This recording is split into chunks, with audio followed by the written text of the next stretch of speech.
जय हिंद फ्रेंड्स, मैं आपका दोस्त जय। आपके इस न्यू वीडियो में बहुत बहुत स्वागत है। आज हम इस वीडियो में बात करने जा रहे हैं सीपीयू में आखिर मिलते हैं कितने मार्क्स सी सर्टिफिकेट होल्डर को। तो इस वीडियो में जान लेते हैं हम लोग क्या क्या जानेंगे। सबसे पहले जानेंगे पैरामिलिट्री फोर्सेस, जिनको हम अर्धसैनिक बल कहते हैं। तो इसमें आखिर मिलते कितने marks NCC C certificate holder को। और इसके अलावा हम लोग जानेंगे कि एसएससी जीडी में एनसीसी सी सर्टिफिकेट होल्डर को कितने मार्क्स मिलते हैं आखिर। और इसके बाद हम लोग जानेंगे डिफेंस एस्पिरेंट के पर्सपेक्टिव से एयर फोर्स, आर्मी और नेवी में कितने मार्क्स मिलते हैं। तो चलिए शुरू करते हैं इस वीडियो को बिना किसी देरी के साथ। तो सबसे पहले हम लोग बात करते हैं एसएससी सीपीयू। सीपीयू में होते हैं दो फेज, टायर 1, टायर 2। इसके बीच में होता है फिजिकल। तो टायर 1 के रिजल्ट में ही एनसीसी सी सर्टिफिकेट होल्डर के 5% मार्क्स यानी 10 बोनस मार्क्स एड ऑन होकर आते हैं। और इसके बाद टायर 2 जो कि 200 मार्क्स का होता है, इसमें भी सी सर्टिफिकेट होल्डर के 5% मार्क्स यानी कि 10 मार्क्स एड ऑन होकर आते हैं। ओवर हम लोग बात करें तो एसएससी सीपीओ में एनसीसी सी सर्टिफिकेट होल्डर को 20 मार्क्स मिलते हैं, जो कि बहुत ज़्यादा होते हैं। अगर कोई किसी का मार्क्स 1-2 मार्क्स से रह जाता है तो 20 मार्क्स थोड़ा बड़ा क्वांटिटी है, यानी आपकी पोस्ट की प्रेफरेंस बदल सकती है। अगर बाय द वे आपके 300 मार्क्स आ रहे हैं और एनसीसी है आपका और आपको मिल रहा था सीआईएसएफ, तो एनसीसी आपको दिल्ली पुलिस दिलाने में हेल्प कर सकती है। तो एनसीसी का इतना बड़ा रोल है। और दूसरी तरफ हम लोग बात करें जीडी में, जीडी में भी 5% मार्क्स मिलते हैं सी सर्टिफिकेट होल्डर को। और हम लोग बी सर्टिफिकेट की बात करें तो 3% मार्क्स मिलते हैं।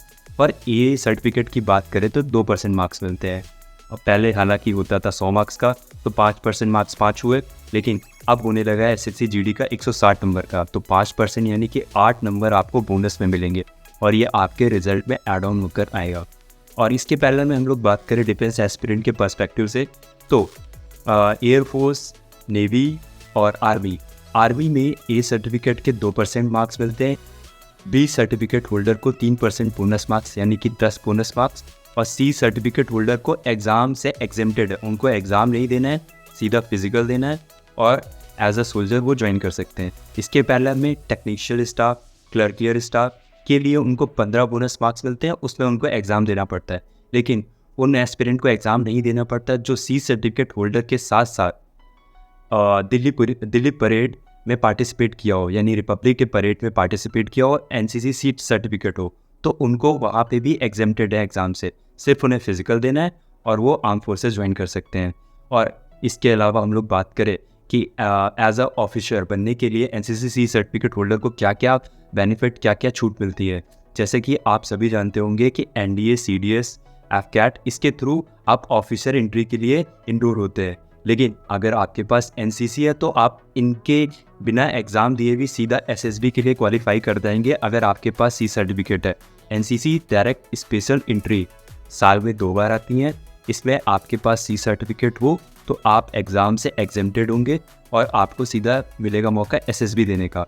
और इसके पैनलर में जैसे कि हमारे तीनों डिफेंस फोर्सेस में 3 विंग्स होते हैं, इसी प्रकार एनसीसी में भी 3 विंग्स होते हैं, एयरफोर्स, नेवी, आर्मी। अगर आपने एयरफोर्स की एनसीसी की हुई है तो एयरफोर्स पर्टिकुलर अपना साल में 10% से 5% तक सीटें रिजर्व रखता है एनसीसी कैंडिडेट के लिए। और वो एक वैकेंसी निकालता है हैदराबाद एयरफोर्स ट्रेनिंग एकेडमी में, जहाँ पर वो सीधा एयरफोर्स एनसीसी कैंडिडेट को अपीयर कराता है एसएसबी और वो सीधा बच सकते हैं एयरफोर्स में ऑफिसर। इसी के पहले नेवी भी सेम कराती है और इसी के पहले ओटीए यानी अपना आर्मी विंग भी सेम कराता है। तो एनसीसी होल्डर को बहुत सारे बेनिफिट है। अगर आप एनसीसी है कॉलेज में और आप आगे डिफेंस की तैयारी करना चाहते हैं, यूनिफॉर्म जॉब लेना चाहते हैं और अगर पॉसिबल है तो आप एनसीसी ले सकते हैं। एनसीसी इनरोल करने का टाइम होता है अगर आप कॉलेज टाइम में हैं, यानी कि 12th के स्कूल टाइम में है, तो आप 9th क्लास या फर्स्ट ईयर क्लास से एनसीसी ज्वाइन कर सकते हैं। एनसीसी 3 साल का होता है और इससे भी नीचे से ज्वाइन करते हैं उसको जूनियर विंग बोलते हैं और इसके बाद के विंग को सीनियर विंग बोलते हैं। तो अगर आपको सीनियर विंग ज्वाइन करना तो आप अपने कॉलेज टाइम में भी एनसीसी को ज्वाइन कर सकते हैं और वहाँ पे ए, बी, सी 3 सर्टिफिकेट होते हैं। सी सर्टिफिकेट की बहुत ही ज़्यादा वैल्यू होती है, आपने जान लिया होगा। और एनसीसी ज्वाइन करने के लिए आपको आपके कॉलेज में एनओज होते हैं जो एनसीसी के हेड होते हैं, उनसे कांटेक्ट करके आप एनसीसी ज्वाइन कर सकते हैं। और इसके बहुत सारे बेनिफिट है। अगर आप अपना करियर डिफेंस फील्ड में देख रहे हैं तो अगर आपके पास मौका है एनसीसी ज्वाइन करने का तो आप कर लीजिए, आपको बहुत सारे ऑप्शन मिल जाएंगे। और इसके पहले गृह मंत्रालय के निर्देशानुसार सारे स्टेट पुलिस फोर्सेस में, यानी कि यूपी पुलिस हो, एमपी पुलिस हो, चंडीगढ़ पुलिस हो, दिल्ली पुलिस हो, इन सब में वरीयता दी जाएगी। और दिल्ली पुलिस की बात की जाए तो ये एसएससी एग्ज़ाम कंडक्ट कराती है, तो इसमें भी आपको जैसे सीपीओ में बोनस मार्क्स मिल रहे हैं, सी सर्टिफिकेट होल्डर को 5%, बी सर्टिफिकेट होल्डर को 3% और ए सर्टिफिकेट होल्डर को 2%।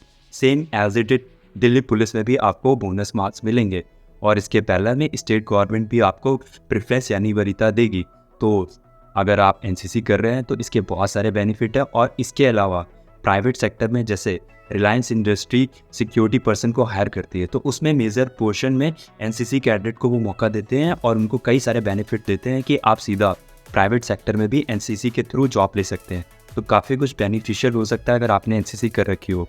तो मेरा वीडियो सिर्फ इसीलिए बनाना था कि लोगों को कन्फ्यूजन था कि एनसीसी का यूज़ क्या क्या है और कहाँ वो लगा सकते हैं।